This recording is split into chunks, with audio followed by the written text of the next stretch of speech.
ကျေးဇူးစွာနော်ဘုရားသခင်ရဲ့ကျေးဇူးတော်ကိုချီးမွမ်းပါတယ်ဘုရားသခင်ရဲ့ပို့ဆောင်မှုကြောင့်နော်ဒီဒီဇင်ဘာလ14ရက်အထိရောက်လာပြီဒါရေတွက်ကြည့်မယ်ဆိုရင်ဘုရားသခင်ရဲ့ကျေးဇူးတော်ဖြစ်တယ်ဒါကြောင့်ဒီဒီဇင်ဘာလနော်ယေရှုခရစ်တော်ရဲ့မွေးနေ့တော်နေ့မှာကျွန်တော်တို့နော်ဒီနေ့တမန်ကျမ်းစာလေးအဖြစ်ဆင်ခြင်ခွန်အားယူတော်မှာဖြစ်ပါတယ်ဆင်ခြင်ခွန်အားယူတော်မယ်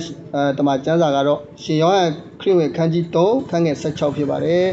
်ဘုရားသခင်ဤသားတော်ကိုယုံကြည်တော်သူအပေါင်းတို့သည်ပျက်စီးခြင်းလို့မရောက်ထာဝရအသက်ကိုရရှိခြင်းကဘုရားသခင်သည်မိမိ၌တပါးတည်းသောသားတော်ကိုစွန့်တော်မူသည့်တိုင်အောင်လောကီသားတို့ကိုချစ်တော်မူ၏ဘုရားသခင်ဤသားတော်ကိုယုံကြည်တော်သူအပေါင်းတို့သည်ပျက်စီးခြင်းလို့မရောက်ထာဝရအသက်ကိုရရှိခြင်းကဘုရားသခင်သည်မိမိ၌တပါးတည်းသောသားတော်ကိုစွန့်တော်မူသည့်တိုင်အောင်လောကီသားတို့ကိုချစ်တော်မူ၏နော်ဒီထဲမှာကျွန်တော်တို့တွေ့ရမှာဖြစ်ပါတယ်ဘုရားသခင်ရဲ့ချစ်ခြင်းနော်ဘုရားသခင်ရဲ့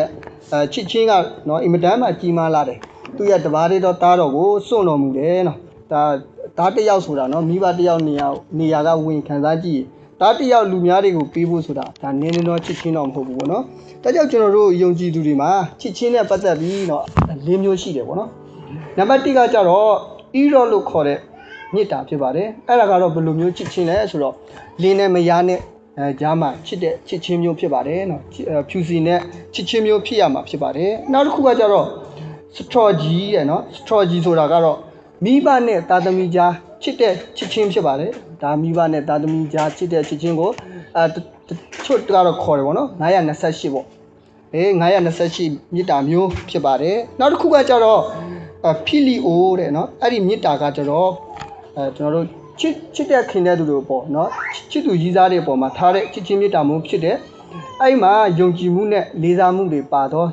ချစ်မျိုးဖြစ်ပါတယ်ပေါ့နော်တနည်းအားဖြင့်ပြောမယ်ဆိုရင်သူ့ကို1500လို့တော့ပြောတယ်နော်နံပါတ်4ကကြတော့အဂါဘေဖြစ်ပါတယ်နော်ဒါတော့ကျွန်တော်တို့ကြားဘူးမှာဖြစ်ပါတယ်အဂါဘေကတော့ကျွန်တော်ဘုရားသခင်ရဲ့ချစ်ချင်းဖြစ်ပါတယ်သူ့ရဲ့ချစ်ချင်းကတော့ခုနသမကျမ်းစာဖော်ပြသလိုပါပဲတော့ဘာမှမျော်လင့်ခြင်းမရှိဘူးသူကပေးပြီးတော့ချစ်တာဖြစ်တယ်ပေါ့နော်ဒါကြောင့်အကျိုးမျော်လင့်ခြင်းမရှိပဲချစ်တဲ့အချစ်မျိုးကိုကြတော့အဂါဘေနော်တနည်းအားဖြင့်ပြောရမယ်ဆိုရင်ဘုရားသခင်ရဲ့ချစ်ချင်းဖြစ်ပါတယ်ဒါကြောင့်လောကမှာကျွန်တော်တို့အပေးရှိရင်နော်အယူရှိတယ်ဒါတော်တော်များများတော့လက်ခံတယ်နော်အပေးရှိအယူရှိရမယ်ပေါ့နော်အယူရှိရင်အပေးရှိရမယ်ဒါပေမဲ့လည်းယူတာနဲ့အမြပြန်ပြီးတော့ပေးတတ်ရင်တော့ဒါတော်တဲ့လူတစ်ယောက်ဖြစ်တယ်နော်တစ်ခါမှာကျွန်တော်တို့ယူပြီးတော့ပြန်မပေးတတ်တဲ့အချိန်တွေရှိတယ်ပေါ့နော်ဘုရားသခင်ကျွန်တော်တို့ကိုကောင်းကြီးပေးတယ်သို့တော်လည်းဘုရားသခင်ကိုပြန်ချီးမွမ်းဖို့ရန်အတွက်တော့ကျွန်တော်တို့တစ်ခါမှာမေ့နေတဲ့အချိန်မျိုးရှိတယ်ပေါ့နော်တကယ်လို့ယူတာနဲ့ပြန်ပေးတတ်ရင်ဒါတော်တဲ့လူဖြစ်တယ်ဒါပေမဲ့လည်းယူတာထက်ပိုပြီးတော့ပေးတဲ့လူကကြတော့ပိုတော်တဲ့လူဖြစ်ပါတယ်ပေါ့နော်ဒါပေမဲ့အဲ့ဓာတွေအလုံးထပ်ပို့ပြီးတော့တာတဲ့ချစ်ချင်းကတော့ဘုရားသခင်ဖြစ်ပါတယ်ဘုရားသခင်ကတော့သူကတစ်ဖက်တည်းမေတ္တာနဲ့ပေးတာဖြစ်ပါတယ်တော့သူရဲ့ချစ်ချင်းမေတ္တာကဒီအလုံးချစ်ချင်းနဲ့အလုံးထပ်ပို့ပါတယ်တော့ယေရမိအနာဂတ်ကျမ်းခန်းကြီး31အခန်းငယ်3ကဘာပြောလဲဆိုတော့3ခမှာဘာပြောလဲဆိုတော့အကယ်စင်စစ်ထာဝရမေတ္တာနဲ့တင့်ကိုငါချစ်၏ထိုးကြောက်ဂယုဏကျေးဇူးကိုတင်၌ကြာမြင့်စွာပြမည်တဲ့နော်ဘုရားသခင်ရဲ့ချစ်ချင်းဖော်ပြတာဖြစ်ပါတယ်ဒါကြောင့်ကျွန်တော်တို့ဘုရားသခင်ရဲ့ချစ်ချင်းဒီခရစ်စမတ်လမှာနော်ဘုရားသခင်ရဲ့ချစ်ချင်းနဲ့အတူကျွန်တော်တို့ပြန်ပြီးတော့အကောင်းဆုံးပြန်တုတ်ပြန်နိုင်တော့ယုံကြည်သူများဖြစ်ဖို့ရအရေးကြီးတယ်နော်တခါတော့ကျွန်တော်တို့အမျိုးသမီးတယောက်ရှိတယ်ကွာသူ့မှာအမျိုးသားရှိတယ်သားသမီးရှိတယ်ဒါပေမဲ့သူကအသက်အရွယ်ရလာတဲ့အခါမှာကျတော့သူ့အမျိုးသားကလည်းဟိုးနိုင်ငံခြားမှာအလုပ်လုပ်တယ်သားသမီးတွေကလည်းအဝေးမှာရှိတယ်ဒါပေမဲ့လည်းသူကအိမ်မှာတယောက်တည်းရှိတဲ့အချိန်မှာသူကပြင်းတာပေါ့ကွာနော်အသက်ကြီးတော့စကားပြောချင်တယ်အဖော်လူချင်းအဲ့အချိန်မှာသူတငယ်ချင်းဆရာတယောက်ပြောတယ်တကယ်ကြီးရင်ငါတယောက်တည်းနေရတာပြေးတယ်ကွာဒါကြောင့်မလို့ငါ့ကိုအဖော်လေးနော်တခုခုလှုပ်ပေးပါပေါ့နော်အဲ့အချိန်မှာသူကပြောလဲအဖော်ထဲမှာနော်လူကတော့ခက်တယ်ပေါ့နော်ဒါကြောင့်ဖော်ထဲမှာလူတွေတော်တော်များများချစ်တဲ့တရိษံလေးတစ်မျိုးရှိတယ်အဲ့ဒါကတော့ခွေးကလေးဖြစ်တယ်ဒါကြောင့်ခွေးကလေးငါဟိုဒါပေါ့နော်နီခွေးကလေးဝယ်ပြီးတော့မွေးလိုက်ပါလားအဲ့ဒီအချိန်ကစားပြီးသူတငယ်ချင်းပြောတာသူနားကြအဲ့ချိန်မှာနားထောင်ပြီးတော့အော်ခွေးကလေးဝယ်မွေးလိုက်ရင်ဒါကောင်းမယ်ငါအဖော်ရှိမယ်ပေါ့နော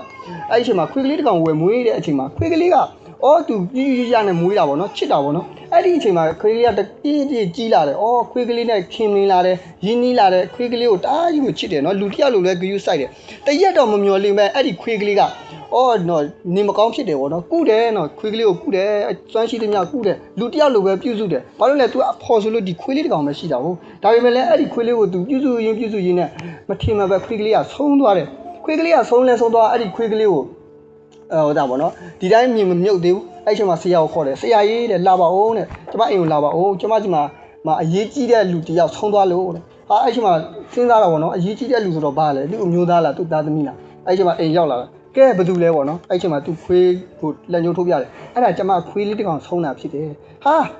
အဲ့ဒါကြောက်တဲ့ကျမဒီခွေးလေးကိုဗောနော်မြင်နဲ့အပ်ပေးပါဗောနော်အဲ့ချိန်မှာဆရာကမလုပ်ရဲဘူးဘာလို့လဲကျမတို့ကျွန်တော်တို့တမချမ်းစာကျောင်းမှာတက်လာအေးလူကိုပဲမြင်မှာအပ်တာရှိတယ်ဒီတိရစ္ဆာန်တွေမြင်မှာအပ်တာမရှိဘူးဒါတော့ကျွန်တော်မလုပ်နိုင်ဘူးအဲ့ဒီအချိန်မှာသူ့တငယ်ချင်းကသူ့မလုပ်ဘူးတော့သူစိတ်ဆိုးတယ်အဲ့ဒီအချိန်မှာဒီပြဆရာကိုခေါ်ပြီးတော့ကိုဆရာလည်းဘယ်လိုမြင်ချပေးလဲလဲမသိဘူးခွေးကလေးကိုမြင်ချပေးလိုက်တယ်တဲ့နော်ဒီထဲမှာကျွန်တော်တို့ဗာတွေ့ရမလဲဆိုတော့ခွေးကလေးတစ်ကောင်ပဲသူ့ကိုဘာမှအကျိုးမပြုနိုင်ဘူးသူ့ကိုဘာမှကောင်းကျိုးမပေးနိုင်ဘူးဒါပေမဲ့လည်းသူကချစ်တယ်ဖြစ်တယ်သူကပေးပြီးတော့ချစ်တာဖြစ်တယ်ပေါ့နော်ဘုရားသခင်ကလည်းကျွန်တော်တို့ကိုဒီလိုပဲကျွန်တော်တို့ရဲ့အသက်တာမှာကောင်းဖို့ရန်စူးစမ်းတယ်ဒါပေမဲ့လည်းကောင်းဖို့ရန်မလွယ်ဘူးကွာစူးစမ်းလို့မရဘူးလူတိုင်းအပြစ်နဲ့ပဲဒါကြောင့်ကျွန်တော်တို့လောကမှာဖြူစင်တော်သူမဟုတ်ပြီမဲ့လည်းဘုရားသခင်ကချစ်တယ်ဘာမှမျှော်လင့်ခြင်းမရှိပဲချစ်တာကိုကျွန်တော်တွေ့ရမှာဖြစ်ပါတယ်နော်နံပါတ်2တစ်ချက်ကကြတော့ကျွန်တော်တို့ဘုရားသခင်ကကျွန်တော်တို့အတွက်တော့တပါးတည်းတော့သားတော်ကိုပေးတာဖြစ်ပါတယ်နော်ကျွန်တော်တို့ရဲ့အသက်တာမှာလည်းကျွန်တော်ဒီအပြစ်ပြုစရိုက်မှာကျွန်တော်တို့ဝဲလက်ခတ်နေတဲ့အချိန်မှာကျွန်တော်တို့ဒီအပြစ်ကနေစူးစမ်းဖို့လှုပ်ဆောင်လို့မရဘူးနော်ဟိုးတကူခေတ်ကတော့သူများတွေရစ်ပူဇော်ကြတယ်ရစ်ပူဇော်တဲ့အချိန်မှာအဲ့ဒီရစ်ရဲ့တက်တန်းကဘယ်လောက်ကြာလဲဆိုတော့ဒီလကနေစပူဇော်ရင်နောက်ဒီလပြန်ရောက်ရင်သူကတစ်နှစ်ပဲခံတယ်အဲ့ဒီအချိန်မှာနှစ်တိုင်းရစ်ပူဇော်နေရတဲ့အချိန်တော့ဘုရားသခင်စိတ်တော်နဲ့မတူအဲ့ဒီအချိန်မှာတခါတည်းအပီးနော်တခါတည်းအပီးပူဇော်ဖို့ရန်ဆိုတော့ဘာလုပ်ရမလဲဆိုတော့သူ့ရဲ့သားတော်ကိုစစ်လွတ်တယ်အဲ့ဒီသားတော်ကိုနော်ကျွန်တော်တို့အပြည့်အတွက်ရစ်အဖြစ်ထားတယ်အဲ့ဒီသားတော်ကိုကျွန်တော်တို့ကအပြည့်အတွက်လာပြီးတော့အသေးခံတယ်ပေါ့နော်ဒါကြောင့်သူ့ကိုဘာလုပ်ရမလဲကျွန်တော်တို့ယုံကြည်ရမှာဖြစ်ပါတယ်ယုံကြည်မှကျွန်တော်တို့ဒီကယ်တင်ချင်းရမှာဖြစ်ပါတယ်ပေါ့နော်ဒါကြောင့်သားတော်ကိုယုံမှသာလျှင်ကျွန်တော်တို့ကကယ်တင်ချင်းရမှာဖြစ်ပါတယ်ယောမခန်းကြီး8အခန်းငယ်31ကဘယ်လိုပြောလဲဆိုတော့မိမိသားတော်ရင်းကိုမနှမျောပဲငါတို့ရှိသမျှအဖို့အလို့ငါစွန့်တော်မူသောသူသည်သားတော်နှင့်တကွခတ်သိမ်းသောအရာတို့ကိုငါတို့အားမပေးပဲအဘယ်သို့နေတော်မူမည်နည်းနော်ဘုရားသခင်ကသူ့ရဲ့သားတော်တစ်ပါးတည်းကိုပြီးတိတိုင်အောင်ကျွန်တော်တို့ကိုချစ်တယ်ဆိုရင်ကြံတဲ့အရာကိုမပေးဘူးဆိုတာကိုနော်ယုံစရာအကြောင်းမပေးဘူးဆိုတာမရှိဘူးပေါ့နော်ပေးမှဖြစ်တယ်နော်ဒါကြောင့်ဘာမှဇူဝေဇဝါဖြစ်เสียမလို့ပေါ့နော်ယုံကြည်ရမှာဖြစ်ပါတယ်နော်ဒါကြောင့်ဘုရားသခင်ကသူ့ရဲ့သားတော်ကိုပေးတဲ့အချိန်မှာလဲကျွန်တော်တို့ကလည်းခုနပြောသလိုယုံကြည်ဖို့တော့အရေးကြီးပါတယ်နော်ကျွန်တော်တို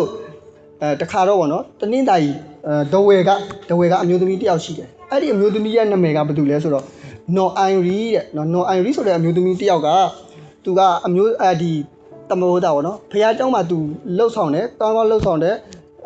ဘာလဲရုပ်ရည်ကိုကြည့်လဲချောမောလာပါတယ်ဒါပေမဲ့လည်းသူကတရက်တော့သူ့ရဲ့ဒီရွာမှာပေါ့နော်သူစစ်တပ်တွေကရောက်လာတယ်အဲ့ဒီအချိန်မှာစစ်တပ်တွေရောက်လာမှကိုယောက်ျားလေးတွေကတိတယ်ဒါကြောင့်ယောက်ျားလေးတွေကထွက်ပြေးတယ်အဲ့ဒီအချိန်မှာနော်အိုင်ရီနဲ့သူ့တငယ်ချင်းမိန်းကလေးတွေကြံခဲ့တာပေါ့နော်အဲ့ဒီအချိန်မှာအဲ့ဒီလာပြီးတော့ဖမ်းမှာပေါ့နော်အဲ့ဒီလက်နက်တွေပါထမ်းခိုင်းဖို့အတွက်လာဖမ်းတဲ့အချိန်မှာခုနအမျိုးသမီးက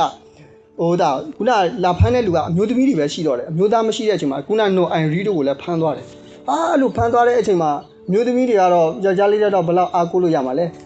ထမ်းတဲ့နေရာမှာပေါ့နော်နည်းနည်းပါးပဲထမ်းနိုင်တယ်ဒါကြောင့်မလို့ဒါမဲ့လူမရှိတော့ခေါ်သွားတာပဲဒီလိုနဲ့အဲ့ဒီခေါ်သွားတဲ့စစ်ဗိုလ်ကြီးခေါ်သွားတယ်ပေါ့နော်ခေါ်သွားတဲ့လမ်းတစ်ဝက်လောက်ရောက်တဲ့အချိန်မှာဟိုးခြုံပုတ်ကနေအမျိုးသားတယောက်ရဲ့အတန်ကြားတယ်ဟေးစစ်ဗိုလ်ကြီးခဏရပ်ပါအောင်ကျွန်တော်ခမည်းနဲ့စကားပြောစရာရှိတယ်ဒီဘာပြောမလို့လဲဆိုရင်တဲ့ခုနအဲ့ထက်မှနော်အိုင်ရီဆိုတဲ့အမျိုးသမီးပါတယ်ဒါကြောင့်အဲ့ဒီနော်အိုင်ရီထမ်းမဲ့နေရာမှာကျွန်တော်ဝင်ထမ်းမယ်ဗျာတဲ့ဒါကြောင့်သူ့ကိုလွတ်ပေးလိုက်ပါကျွန်တော်သူ့စားဝင်ထမ်းမယ်ဟာအဲ့ဒီမှာစစ်ဗိုလ်ကြီးနားထောင်တယ်ယောက်ျားလေးဆိုတော့ပို့ထမ်းနိုင်တယ်လေပို့ပြီးတော့တန်တယ်ဆိုတော့ရတယ်တဲ့မင်းလာဖို့ပဲလိုတယ်တဲ့ကစစ်တီကြီးဂတိတီးရမယ်နော်ကျွန်တော်ဂတိတီးတယ်တဲ့အဲ့ဒီအချိန်မှာအဲ့ဒီအမျိုးသားကအဲ့ဒီအပြင်ထွက်လာပြီးတော့နော်အိုင်ရီနေရာမှာသွားထမ်းတဲ့အချိန်မှာဒီနော်အိုင်ရီနဲ့သူကခဏလေးပဲတစ်ဖက်လေးပဲတွေ့လိုက်တဲ့အချိန်မှာအဲ့ကောင်လေးကပြောလဲထိတ်ခဲပေါ့နော်ကွာထွဲနေတာဦးမူပေါ့နော်ပြင်းရဲ့အသက်တာကိုကောင်းမွန်ကြီးရှော့ပြီးတော့အသက်ရှင်ပါလို့ပြောပြီးတော့ဒီတစ်ဖက်လေးပဲတွေ့ကြရတယ်အဲ့ချိန်မှာအမျိုးသားသွားထမ်းတဲ့အချိန်မှာနော်အိုင်ရီကပြောတာပေါ့သူတေမယ်လေသူသွားပြီးတော့အဲ့မှာသွားထမ်းရင်စစ်တွေပါလေဖြစ်တေမယ်လေဒါပေမဲ့သူတေမဲ့နေရာမှာခုနအမျိုးသားတယောက်ကအသေးခံတဲ့အချိန်မှာသူကျေးဇူးတင်တယ်အဲ့ဒီအချိန်မှာတပတ်လောက်ပြန်ပြီးနေတဲ့အချိန်မှာရွာကိုပြန်ရောက်ပြီးတော့တပတ်နေတဲ့အချိန်မှာသတင်းကြားတယ်ခုနအမျိုးသားကခုနစစ်ထဲမှာတော့ဆုံးသွားပြီတဲ့နော်ဒါကြောင့်မလို့အဲ့ဒီအမျိုးသားဆုံးသွားသူကစိတ်ထဲမှာဘယ်တော့မှမမေ့ဘူးပေါ့နော်ငါအတွက်အသေးခံခဲ့တယ် ngà tía mấy niệm mà nó ai đi tía mà lấy đại mà lấy tu tía mấy niệm mà tu tu tía khăn này mình tu nhớ đấy mấy giờ tại sao xe ra bác tu cái tiếng nó có giàu đấy nó tu tiếng nó giàu đấy chỉ màပြောđấy ha mình à cho lăn về bây giờ ai yêu lấy gì đấy à bây giờ anh nào muốn biểu đạt đấy anh nào biểu chỉ nào bỏ lụt đi giàu về ta mà lụt đi giàu về đại mà lấy chấm mà anh nào biểu mà sinh ra lại đây chấm mà tu tía khăn cái đấy mình đâu chấm mà biến được đi ra đấy tu đấy chấm mà anh nào muốn biểu đâu bảo vũ đã chấm mà ở số đó tu bị thà đấy ở về gì đấy số đóပြန်ပြီးတော့ပြောတယ်ပေါ့နော်ဒါကတော့ကျွန်တော်တို့ဆရာတစ်ပါးရဲ့တရားဟောချက်တွေမှာကြားရတာဖြစ်ပါတယ်သူရဲ့အသင်းတော်ကဟိတ်တန်းအသင်းတော်တဲ့နော်ထဝယ်ကဟိတ်တန်းအသင်းတော်တဲ့နော်အဲ့ဒီမျိုးသမီးကူးတက်တည်ရှိသေးတယ်လို့တော့ပြောတယ်တဲ့ဒါကြောင့်ပြန်ကြည့်တဲ့အချိန်မှာကျွန်တော်တို့ရဲ့အသက်တာမှာလဲကျွန်တော်တို့သိရမှာလေကျွန်တော်တို့အပြစ်တွေသိရမယ့်နေရာမှာကိုတော်ကလာပြီးတော့အသေးခံခဲ့တာဖြစ်တယ်ဒါကြောင့်ကျွန်တော်တို့ဘာလုပ်ရမှာလဲကျွန်တော်တို့ကယုံကြည်ရမှာဖြစ်ပါတယ်နော်ကျွန်တော်တို့ယုံကြည်မှသာကျွန်တော်တို့ဒီကဲတီချင်းရမှာဖြစ်ပါတယ်နော်နံပါတ်3တစ်ချက်ကကြတော့တဲ့ယုံကြည်တော်သူအတွက်တဲ့ထာဝရအသက်ကိုရမှာဖြစ်ပါတယ်နော် faith of God ပေါ့နော်ဘုရားသခင်ကိုယုံကြည်ရင်ထာဝရအသက်တည်ချပါတယ်နော်ဘုရားသခင်ကိုယုံကြည်ဖို့ကကျွန်တော်တို့ယုံကြည်ခြင်းမှာမယိုင်လဲဖို့လည်းအရေးကြီးပါတယ်နော်ဒါကြောင့်ကျွန်တော်တို့ယုံကြည်တဲ့နေရာမှာလည်းမယိုင်လဲသောယုံကြည်သူများဖြစ်ဖို့လိုသလိုမယိုင်လဲသောယုံကြည်ခြင်းများရှိဖို့လည်းလိုပါတယ်နော်အေဖတ်ဩဝါဒစာအခန်းကြီး1အခန်းငယ်8မှ9ကဘာပြောလဲဆိုတော့ယုံကြည်သောအဖြစ်ကျေးဇူးတော်ကြောင့်ကယ်တင်ခြင်းတို့ရောက်ရ၏ကိုယ်လိုလျောက်ရောက်သည်မဟုတ်ဖျားသခင်တနာတော်မူရာဖြစ်သည်ကိုကုသိုလ်ကြောင့်ကယ်တင်တော်မူခြင်းတို့ရောက်သည်မဟုတ်တို့ဖြစ်၍အဘယ်သူများဝါကြားစရာအခွင့်မရှိเนาะတချို့တွေကရှိတယ်ငါလုံနိုင်လို့ငါတက်ဆွမ်းနိုင်လို့ငါရဲ့ကုသိုလ်ကောင်းမှုကြောင့်ကယ်တင်ခြင်းရတယ်လို့ပြောပေမဲ့လည်းအဲ့ဒီကုသိုလ်ကောင်းမှုတို့အဲ့ဒီအကျင့်ကြောင့်ကယ်တင်ခြင်းရတာမဟုတ်ပါဘူးယုံကြည်သောကြောင့်ကျွန်တော်တို့ကယ်တင်ခြင်းရမှာရတာဖြစ်ပါတယ်ကျွန်တော်တို့ယုံမှသာကြည်မှာဖြစ်ပါတယ်เนาะတခါတော့ဥပမာပေါ့နော်ကျွန်တော်တခါတော့လက်ဖက်ဆိုင်သွားမယ်လက်ဖက်ဆိုင်သွားတဲ့အချိန်မှာအဲ့ဒီလက်ဖက်ဆိုင်မှာကျွန်တော်စားပြီးတောက်ပြီးတော့ရှင်းမယ်အချိန်မှာစပွဲတို့ကလာပြောမယ်နေ့အတွက်ပေါ့နော်သူများရှင်းပြီးသွားပြီကျွန်တော်ဘာလုပ်ဖို့လို့လဲသူရှင်းပြီးတာကိုကျွန်တော်ကယုံဖို့လို့တယ်ဟောသူရှင်းပြီးပြီဒါဆိုငါထပြီးသွားလိုက်ယုံမယ်အကယ်၍မယုံဘူးဆိုရင်ရှင်းပါကိုယ့်အကိုပဲရှင်းပါဘုရားသခင်ကလည်းဒီလိုပဲမင်းယုံကြည်တယ်ဆိုရင်မိကယ်တင်ရမယ်မင်းမယုံကြည်ဘူးဆိုရင်မင်းရှင်းပါเนาะဒါပဲရှိပါတယ်ဒါကြောင့်ကျွန်တော်ယုံကြည်တဲ့နေရာမှာเนาะပြတ်သားဖို့လိုပါတယ်တခါတော့ဟိုတောင်ကုန်းတကုန်းနဲ့တကုန်းမှာကျိုးလေးတန်းထားတယ်ကျိုးလေးတန်းထားတဲ့အချိန်မှာတိုင်စရာလည်းမရှိဘူးလက်ကင်လည်းမရှိဘူးလဲသွားရင်တောင်ဆိုတဲ့အတိုင်းအမြင့်ကြီးပဲလေကြောက်တဲ့ကြမှာဒါကြောင့်အဲ့ဒီတောင်ပေါ်မှာတဲ့လူတယောက်ကလမ်းလျှောက်တယ်ဟာလူတယောက်လမ်းလျှောက်တော့ဘေးကလူကြီးကြည့်တယ်အများကြီးကြည့်တဲ့အချိန်မှာဟာဒီလူလျှောက်နိုင်လားမလျှောက်နိုင်ကြည့်ကြတာပေါ့နော်အဲ့အချိန်မှာအဲ့လူတယောက်ဘာမှလက်ကင်စရာမရှိဘူးနဲ့ရှော့တော့ဟိုဘက်ကန်းရောက်တယ်ဟာဟိုဘက်ကန်းဒီဘက်ပြန်လာအာလူတွေကလက်ခုပ်ကြီးတယ်အဲ့အချိန်မှာမကျင်နေသေးဘူးအဲ့လူကဟိုလူတကိုယ်သုံးလာတော့လေးတဲ့ဆိုင်အိတ်တွေကိုထမ်းပြီးတော့အဲ့ဒီလမ်းကိုရှောက်မဲ့အချိန်မှာဟာလူတွေကကြည့်တယ်ဖြစ်ပါမလားဒါပေမဲ့ तू ကတော့ထမ်းပြီးတော့အဲ့ကျိုးကရှော့ပြီးတော့တခါပြန်ရောက်လာပြန်တော့ဟာကျေးဇူးတော်လိုက်တာပေါ့နော်အဲ့ချိန်မှာကိုကတော်တဲ့လူကိုမေးတယ်ကျွန်တော်ဒီတခါတဲ့ဖွဲ့ဇာအိတ်လည်းမထမ်းတော့ဘူးစပားအိတ်လည်းမထမ်းတော့ဘူးခမ ्या ကိုထမ်းမယ်ခမ ्या ယုံလားခမ ्या ယုံကျွန်တော်နဲ့လိုက်အဲ့ချိန်မှာအလူတချာကြည့်တော့ငါယုံလို့အကယ်၍ငါယုံလို့ငါအလဲကြမှာပြုတ်ကြရင်ငါတီမှလေဒါကြောင့်မလို့ငါမလိုက်ဘူးတော့ကျွန်တော်တို့တစ်ခါမှလည်းဒီလိုဖြစ်တဲ့ဘုရားသခင်ကပြောတယ်သူ့ယုံကြည်ကယ်တင်ခြင်းရမယ်ကျွန်တော်တို့ကယုံဖို့ရန်ရေးကြည့်တယ်ပေါ့နော်ခုနကလိုယိုင်လဲတော့လူတယောက်လိုမဖြစ်ဖို့ရန်ရေးကြည့်တယ်နော်နောက်ဆုံးတစ်ချက်အနေနဲ့တော့ကျွန်တော်ကဖူးတရာလိုမူးတယ်ပေါ့နော်ဖူးတရာလိုမူးလပေါ့နော်မူးလရဲ့အကြောင်းသူဥပမာပေးခဲ့တဲ့အကြောင်းအရာတစ်ခုနဲ့အဆုံးသက်ခြင်းနဲ့အဲ့ဒါကတော့ဘာလဲဆိုတော့ဖူးတရာလိုမူးလကတဲ့ဟိုးအင်းစင်က तू ကအကြောင်းအုပ်ကြီးဖြစ်တယ်ပေါ့နော်အကြောင်းအုပ်ကြီးဖြစ်တဲ့အချိန်မှာ तू ကအရင်ကတော့တောသားတစ်ယောက်ဖြစ်တယ်အဲ့ဒီအချိန်မှာတောသားဆိုတဲ့အတိုင်းပဲစိုက်ပျိုးရေးတွေမွေးမြူရေးတွေလုပ်တယ်မွေးမြူရေးတွေလုပ်တဲ့အချိန်မှာ तू ကအဲ့လိုပေါ့တရိတ်ဆန်လေးတွေမွေးတယ်ကြက်ကလေးတွေဝက်ကလေးတွေဘဲကလေးတွေပေါ့မွေးတဲ့အချိန်မှာ तू ကတရက်တော့အင်ကြီးအကောင်စားဝတ်တယ်ပစိုးကလည်းအဲ့ဒီခါကဘန်ကောက်ပစိုးတယ်နော်ဘန်ကောက်ပစိုးတဲ့အကောင်စားဝတ်တယ်ဝတ်ပြီးတော့ရင်မွေးတွေပါဖြန်းပြီးကောင်းမွန်သွားတာပေါ့နော်သွားတဲ့အချိန်မှာလမ်းမှာအဲ့ဒီခေတ်ကမိန်လာကျွင်းတွေကအပေါက်တော့ရှိတယ်ဒါပေမဲ့လည်းအဖုံးမပိတ်ဘူးအဖုံးမပိတ်တော့နန်တယ်ကွာနန်လဲနန်တယ်ညစ်တီးညစ်ပတ်တွေဖြစ်တယ်ဒါပေမဲ့လည်း तू အဲ့နာကိုဖြတ်သွားတဲ့အချိန်မှာတဲ့ကျမကြီးတကောင်ကအဲ့ဒီမိန်လာဘေးနားမှာပတ်ပြီးတော့အော်နေတယ်သူ့ဘာသာစကားနဲ့ဆိုကဲပါပေါ့ကတော့ပေါ့အော်တဲ့အချိန်မှာအဲ့မှာဘာလို့အော်လဲဆိုတော့ तू သွားကြည့်တဲ့အချိန်မှာကြက်ကလေးတကောင်ကဟိုးအဲ့ဒီမိန်လာကျွင်းနဲ့ကြာနေအဲ့ဒီအချိန်မှာဆရာကကဲရမလားမကဲရဘူးလားသွားမလဲလို့တဲ့အချိန်မှာအော်တယ် ဒါဆိုတော့ငါကြော်သွားလို့လည်းမဖြစ်ပါဘူးနော်ငါကြော်သွားလို့မဖြစ်ဘူးဒါကြောင့်ငါသူ့ကယ်မရမယ်ဒါကြောင့်မလို့ तू ကဘာလုပ်လဲလီဂါလေးတကားကိုလီဂါလေးတစ်ခုကိုအဲ့ဒီကျွင်းထဲကိုတိထားလိုက်တယ်အဲ့ချိန်မှာကြက်ကလေးကိုတက်ဖို့ရန်အတွက်ပြတယ်ပေါ့နော်အဲ့ချိန်မှာကြက်ကလေးကတော့တက်တယ်ကြက်ကလေးကတက်ပြီမဲ့လေအဲ့ဒီကြက်ကလေးရဲ့ခြေတော့မှာခုနမစင်နေညစ်ပတ်တဲ့အရာတွေပြင်နေတဲ့အတွက်တက်တယ်ကြားတယ်တက်တယ်ကြားတယ်ဟာလီဂါမှာတက်လို့မရဘူးဟာဒုက္ခပဲဒီကြက်ကလေးငါမကိန်လဲသိမှာပဲကျမကြီးကလည်းអော်တယ်ကြက်ကလေးကလည်းអော်တယ်အဲ့ချိန်မှာ तू ဘာလုပ်လဲခုန तू တိတ်ကောင်းပါလေဆိုတော့ဘန်ကောက်ပစိုးချို့အင်ဂျီကိုချို့ပြီးတော့လီဂါကိုထုတ်ပြီးတော့ तू အဲ့ဒီကျွင်းထဲကိုဆင်းတယ်ဟာအဲ့ဒီကျွင်းထဲမှာလည်းနန်တယ်နန်ဟောင်းတယ်တကူလုံးပေးနေတာပဲ तू ဆင်းပြီးတော့အဲ့ဒီငှက်ကြက်ကလေးကိုကောက်ပြီးတော့ပစ်တင်လိုက်တယ်ပစ်နေတဲ့အချိန်မှာကြက်ကလေးကလွတ်သွားတော့အော်သူ့အမေနဲ့ပျော်နဲ့ပျော်ပြီးတော့ထွက်သွားတယ်ဒါပေမဲ့လည်း तू ကကျတော့ပေသွားပြီ तू ကတော့တကူလုံးပေသွားပြီအဲ့ဒီအချိန်မှာရေဆေးပြီးတော့အိမ်ပြန်တယ်အိမ်ပြန်တဲ့အချိန်မှာ तू တကားခောက်တဲ့အချိန်မှာဘယ်သူတကားလာဖွင့်လဲသူ့အမေသူ့မျိုးသမီးကတကားလာဖွင့်တဲ့အချိန်မှာသူ့မေးတယ်ကဲဆရာနေဘယ်ကပြန်လာလဲဟာငါဖះသွားရှိခိုးတာဗောဖះရှိခိုးတာဒီလိုအနက်နက်မလားအဲ့ဒီအချိန်မှာသူ့မိမပြောတော့လေရှင်းပြတာဗောငါဒီလိုဖြစ်တယ်အေးနင်ဒီလိုဖြစ်ရင်သွားငါနဲ့လာမအိတ်နဲ့အပြင်မှာ3ရက်အိတ်ပြီးမှအိမ်ထဲဝင်လာခဲ့အဲ့လိုပြောတယ်ဗောနော်ဘာပြောချင်လဲဆိုတော့ကျွန်တော်တို့ဖះသခင်ကကျွန်တော်တို့ကိုဒီအပြစ်ကြားမှာကျွန်တော်တို့ရှိတယ်အပြစ်ကြားမှာရှိတဲ့အချိန်မှာအပြစ်ကနေလွတ်ဖို့ရန်အတွက်လေဂတိနဲ့တူတဲ့ပြည့်ညတ်တော်ကိုချပေးတယ်ပြည့်ညတ်တော်ဒါလို့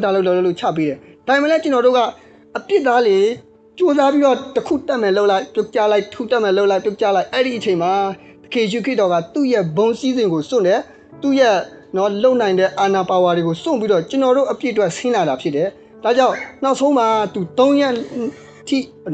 ဒီလောကမှာသူတည်သွားတယ်ဗောနော်ကားထဲမှာ3ရက်တည်ပြီးတော့မှ3ရက်မြောက်နေ့မှရှင်ပြန်ထမြောက်တယ်ဗောနော်ဒါကြောင့်ဘာကိုပို့ဆောင်လဲဆိုတော့တခင်ရှုခိတော်ကျွန်တော်တို့ကိုလာပြီးတော့အတိခံအတွက်ကျွန်တော်တို့ဒီအပြစ်ကနေလွတ်မြောက်ပြီးတော့ထာဝရတက်ကိုရတာဖြစ်ပါတယ်နော်ဒါကြောင့်ကျွန်တော်တို့နံပါတ်1တစ်ချက်အနေနဲ့ကတော့ကျွန်တော်တို့ဘုရားသခင်ရဲ့ချစ်ချင်းကိုကျွန်တော်တို့ပြန်ပြီးတော့အကောင်းဆုံးတုတ်ပြန်နိုင်တော့သူဖြစ်ဖို့အရေးကြီးတယ်နောက်တစ်ခုကကျတော့ဘုရားသခင်ပေးတော်မူတော့တားကိုယုံကြည်ဖို့ရန်အရေးကြီးတယ်နံပါတ်3ကကျတော့ဘုရားသခင်ကိုယုံကြည်မယ်ဆိုရင်ထာဝရတက်ကိုရမယ်ဆိုတဲ့အကြောင်းကိုဝေမျှရင်းနဲ့ညီကုန်းချုပ်တယ်ဝေမျှသွားတဲ့နှုတ်ကပတ်တော်ပေါ်တိဆောက်ကြဖြစ်ပါစေ။ကြားနာသူရောက်စီတိုင်းပေါ်မှာဘုရားသခင်ကောင်းချီးရှိပါစေ။